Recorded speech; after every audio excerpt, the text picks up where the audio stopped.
Et sauf vous, de votre côté, vous avez également des choses à nous jaser. Et on va commencer par ta chronique, Pierre, parce que c'est quelqu'un qui nous a jasé de ça. Qui le fait mieux, Pierre? C'est un spécial qui le fait mieux choix du public cette semaine. Yeah. Nico Thibault qui dit « Moi, j'ai une idée de qui le fait mieux. Ça pourrait être qui le fait mieux.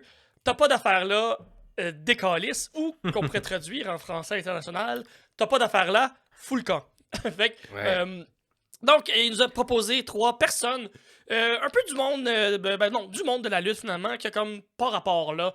Donc, on décide qui le fait mieux finalement. C'est un peu contre-intuitif ton affaire, Nico, mais on va jouer au jeu, on va le faire parce que tu nous l'as proposé si gentiment. Donc, qui le fait mieux? T'as pas d'affaire là, des calices. Il donne, Nico, comme choix Donald Trump et ses multiples apparences à la WWE. Ça, c'est un peu en lien avec la chronique que Maxime a fait, la critique sociale qu'il nous a fait avec Donald Trump il y a quelques épisodes.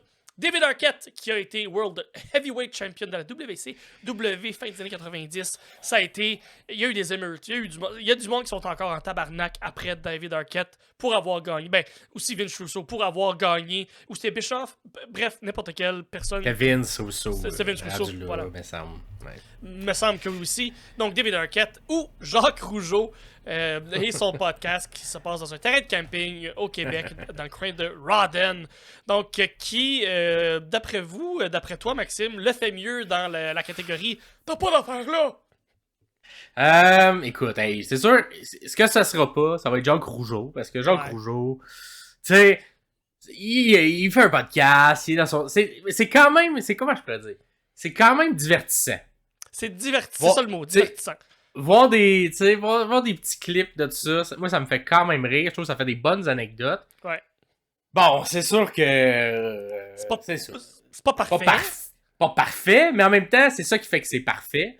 Fait que tu sais, Jacques un peu, c'est ça. Jacques est au-delà du personnage de lutte, un peu un personnage aussi dans l'univers au Québec. Si vous ne le connaissez pas, là, c'est un lutteur qui a fait un petit run quand même à la WWE dans les années 90 environ avec le personnage d'un policier monté là, de la gendarmerie royale du Canada.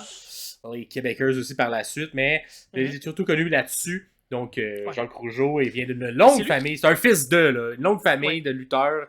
Et ses enfants également luttent, mais ils n'ont pas encore apparu dans une des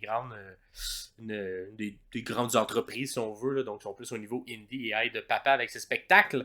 Fait que c'est juste à cause qu'il a quand même lutté. C'est ce que c'était ces années-là, cette époque-là. Fait que, il a le droit d'être là, puis même si le podcasting peut-être pas sa grande force, ça me fait quand même sourire quand j'entends des anecdotes sur son podcast. Absolument. Moi, je vais assurément dire David Arquette, juste parce qu'il gagne une ceinture, pis ça n'a pas de bon sens. Moi, j'étais et je suis encore parmi les personnes qui l'ont un petit peu à travers de la gorge, cet angle-là bizarre que, selon moi, commençait à signer la fin de WCW. Oui. Donc, faire gagner une ceinture de lutteur à quelqu'un qui n'est pas un lutteur ou qui n'est pas capable de lutter réellement, mais bref, l'histoire qui entoure tout ça, c'était ça. C'était genre méta puis très court-termiste dans la vision de cette histoire-là. Ouais. Et je pense que ça a moins sa place. Après Trump, c'est un peu comme on en a jasé dans le dernier épisode. Pas ma personne préférée, mais au minimum, son personnage avait rapport là, dans le contexte de l'histoire. Puis tu sais, il y a bien des fois que je l'aurais enlevé de là, mais mettons, juste pour les premiers trucs où il est juste host de WrestleMania 4-5, à la limite, c'est correct, cette apparence-là. Il fait pas grand-chose, puis c'est juste dans son casino que ça se passe. Fait que, je pense que c'est David Arquette, moi, des 3. Pour répondre à ta question, Nico, toi, Pierre? Ouais, ça va être David Arquette, moi aussi, pour à peu près les mêmes raisons. Par contre, je vous suggère absolument pas son documentaire, c'est qui You Cannot Kill de David Arquette. C'est pas très bon. C'est un peu mollo comme beat. L'arc narratif est très basé sur quelqu'un qui a un très gros ego. Fait que je ne vous pas si vous l'avez déjà écouté. Tant pis pour vous, mais pour les curieux, là, ça vaut la peine quand même d'aller voir là, si vous voulez l'écouter en fast-forward. Ça peut s'écouter, mais moi aussi, pour la personne qui a le moins rapport là, je comprends que c'est un fan de lutte, qui adore ça, qui comprend les codes, comprend les règles. Maintenant, il est plus considéré lutteur parce qu'il a quand même il a fait un training pour ça. Ça reste que dans le temps-là, quand il a gagné la ceinture WCW. Je suis d'accord avec toi, Maxime. Ça fait comme pas rapport à ce moment-là. Moi, j'étais pas attaché. Surtout au moment où on aurait dû clairement donner ça à Diamond Dallas Page. Là, ouais. DDP, c'était comme là, c'était ça son heure, puis à la place, on l'intègre dans l'histoire, mais. Ça s'est jamais fait. Donnez-y sa belt et puis donnez pas ça à Arquette, là, tu sais. Fait que. Mais en tout cas, dites-nous, vous, dans les commentaires. Parce qu'on en parle encore. Hein, fait qu'il y a quelque chose là-dedans qui a quand même un peu marché.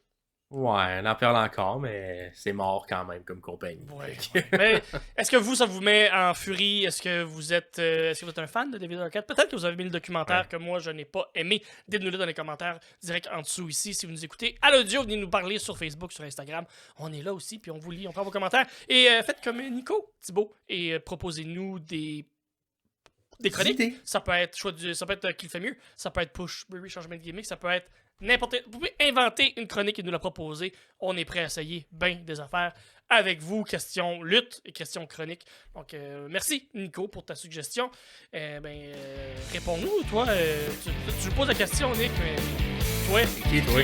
Hein?